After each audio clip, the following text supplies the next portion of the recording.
Bonjour, on commence tout de suite avec des nouvelles extrêmement préoccupantes qui nous arrivent du Moyen-Orient. Oui, bonjour.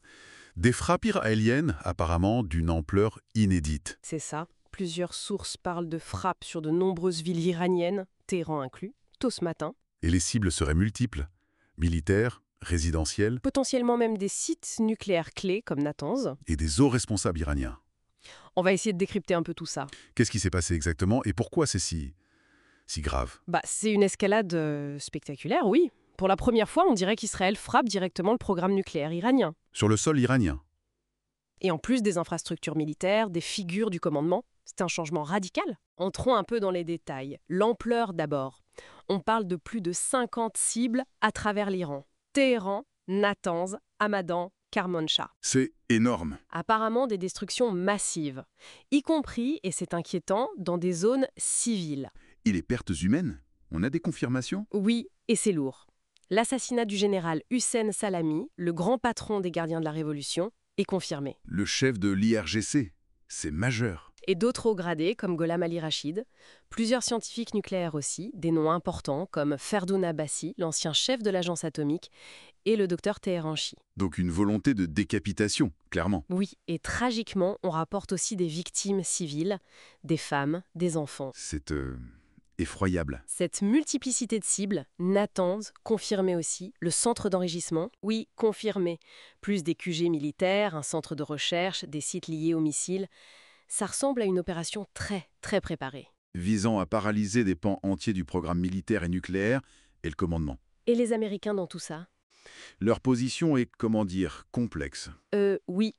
D'un côté, le président Trump parlait de diplomatie, mais il y avait cet ultimatum de 60 jours sur le nucléaire iranien. Qui a expiré juste la veille des frappes. Exactement. Le timing est notable. Officiellement, le secrétaire d'État Rubio dit que Washington a été prévenu. Prévenu mais pas impliqué. Voilà, il parle d'autodéfense israélienne, il nie toute participation directe, toute assistance. C'est la ligne officielle. Mais en coulisses? Des sources suggèrent qu'il y a pu avoir une coordination, peut-être du renseignement partagé. C'est ambigu. Ça permet à Washington de garder ses distances, d'éviter d'être entraîné. C'est ça. Tout en soutenant Israël. Un équilibre très précaire. Surtout que Trump avait parfois semblé freiner Netanyahou par le passé sur ce genre de projet. Alors les conséquences immédiates sur le terrain et puis pour l'économie mondiale. En Israël, c'est l'état d'urgence.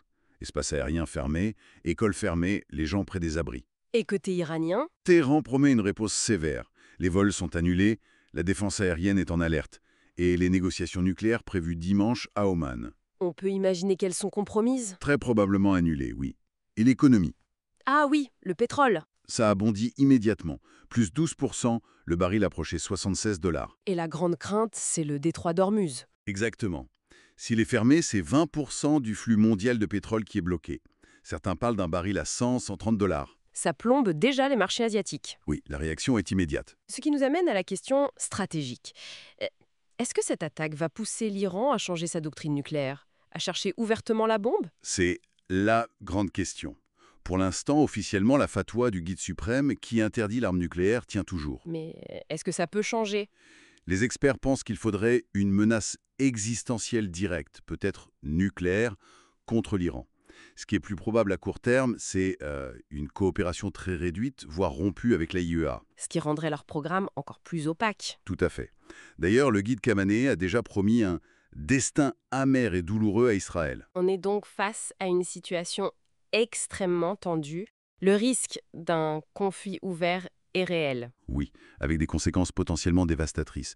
Bien au-delà de la région. Ça évolue très vite. Absolument. Et au-delà de la riposte militaire iranienne, qui paraît inévitable, la question de fond, c'est comment cette attaque si profonde, visant le nucléaire et des figures clés, va remodeler la stratégie de l'Iran sur le long terme.